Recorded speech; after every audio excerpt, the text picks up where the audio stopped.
Outros impostos que nós pagamos e que vão, então, para os entes federativos para gastar com saúde, por exemplo, são os impostos em situação de morte e de herança. A gente chama imposto sobre transmissão de propriedade, de bens, por exemplo. Então, quando alguém da família morre, a sua herança, parte de sua propriedade, vai lá, fica 50% para a esposa, 50% para os filhos. Para a transferência deste imóvel, que estava no nome da pessoa falecida, para os herdeiros, há um imposto a ser pago, dependendo do valor do imóvel. Então, se é uma residência de 300 mil reais, há uma alíquota referente ao imóvel desse valor. Se é um imóvel de 2 milhões de reais, logicamente o imposto é bem maior. Esse imposto ele pertence aos estados. Então, além do valor gasto no inventário, por exemplo, que é um outro imposto estadual que a gente precisa fazer para haver a adequada repartição dos bens da pessoa que morreu, esse imposto sobre a transmissão desse patrimônio, ele é um imposto estadual.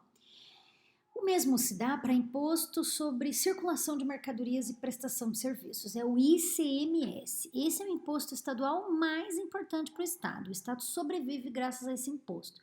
É o famoso CPF na nota. Então, quando a gente pede CPF na nota, a gente quer que seja emitida a nota fiscal e que esse imposto que o comerciante, ao emitir nota, tem que pagar para o Estado, parte dessa alíquota seja devolvido a nós, consumidores. Então, o CPF na nota é para que o ICMS, imposto então sobre comercialização e circulação de mercadorias e serviços.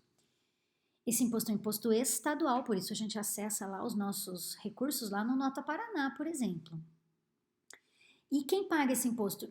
A gente paga embutido no valor da mercadoria que a gente comprou, né? Então, quando você compra um celular, uma boa parte dele é o ICMS, do estado onde essa empresa está instalada. Aqui, por exemplo, você compra um celular Samsung ou um celular Apple, ele pode ter sido produzido na China ou nos Estados Unidos, mas há um escritório aqui no Brasil e ele está instalado em São Paulo, por exemplo, para onde paga esse ICMS pelo produto que você comprou. Então, esse imposto, quem paga é o comerciante, é o que vende, né? Mas a gente paga embutido nos produtos que compramos, logicamente. E parte desse imposto, para favorecer a formalidade, para que não haja sonegação fiscal, os estados criaram esse programa muito espertinho, que é do Nota Paraná, Nota Paulista, Nota Catarinense, né? Tem todos os estados, que é com o objetivo de que o cliente exija nota fiscal no ato da compra. É melhor para o estado repassar uma parte ao consumidor e você ganha lá um troquinho do valor do produto que você comprou, mas favorecer, estimular a emissão da nota fiscal, favorecer a formalização da venda, do que muita sonegação fiscal, que é o que acontece até hoje, cada vez menos, que bom, e de fato deixava de entrar muito recurso para o Estado por conta da sonegação de impostos. Quanta compra e venda nós não vemos por aí sem nota, não é? Então, todo mundo que é comerciante informal, né, vende bombons, vende ovo de Páscoa agora aí, ovo de colher, né? Esse tipo de comércio é um comércio pequeno, é um comércio ínfimo se comparar com os demais, mas eles não geram impostos para o país. Eles não contribuem, então, para o bem coletivo, porque esse imposto, que não existe, que não é gerado, não vai para as mãos do Estado e ele não redistribui isso nos programas. Ainda temos o IPVA, né? O IPVA, então, Imposto sobre Propriedade de Veículo Automotor ou Automotivo, ele também é um imposto estadual. Ele é aqui no Paraná 3,5% do valor do veículo. Então, um veículo aí de 200 mil reais paga um baita de um IPVA. Um veículo barato, um veículo popular, paga um IPVA bem mais barato. Cada estado tem uma alíquota diferente para esse imposto, então o do Paraná é um dos mais caros do país, e esse dinheiro é do estado do Paraná. E esse dinheiro do IPVA, que o estado arrecada anualmente com os seus proprietários de veículos, ele é repartido em uma série de benefícios. Alguns são benefícios para o recapeamento de estradas, de rodovias, para o calçamento, para a questão urbanística. E parte do IPVA também vai para o custeio do recurso de saúde, sim. Terminando essa questão de impostos, eu gostaria de fato trazer essa clareza para vocês, Que impostos pertencem ao município onde a gente mora, onde a gente de fato trabalha, mora, produz? O IPTU, né, o Imposto sobre a Nossa Propriedade Territorial Urbana, então a gente paga e ele fica para o município, e o município usa esse dinheiro para as melhorias urbanas da cidade, né? Então, para fazer o calçamento, o esgoto, né? Aquilo que a gente às vezes não vê e o que a gente não vê às vezes a gente também não valoriza, né? Mas advém do dinheiro do IPTU. Ainda, quando você transfere um imóvel de dono, né? Então, se você vendeu uma casa e você transfere entre vivos, né? Não tem herança na conversa. Quando você transfere uma propriedade, existe um imposto sobre transmissão de propriedade. Esse imposto é municipal, ele também é uma alíquota dependendo do valor do imóvel. E ainda o chamado Imposto sobre Serviços de Qualquer Natureza, que é o chamado ISS. Muitos de vocês terão clínicas, terão consultórios particulares. Eu sei, isso vai acontecer com psicólogos, com dentistas, com nutricionistas, com muitas das formações. Para que você tenha um consultório, um estabelecimento, então, de onde você vai prestar teu serviço, você vai ter que fazer um alvará no município onde você vai trabalhar, abrir um alvará descrevendo a natureza do serviço que você vai prestar. Então, é um consultório clínico, por exemplo. E a partir daí você vai pagar um imposto anual chamado ISS. Esse imposto, então, sobre serviços de qualquer natureza, ele pertence ao município onde você estará instalado, onde você tem o teu alvará. Todo mundo que presta serviços de qualquer natureza paga esse imposto? Todo mundo. Então, a banquinha de jornal paga esse imposto, o carrinho de cachorro-quente paga também, o taxista também paga. Hoje, por exemplo, até os motoristas de aplicativo, né, não o motorista, mas o aplicativo do Uber, do 99, também pagam esse imposto porque se regulamentou a atividade, né?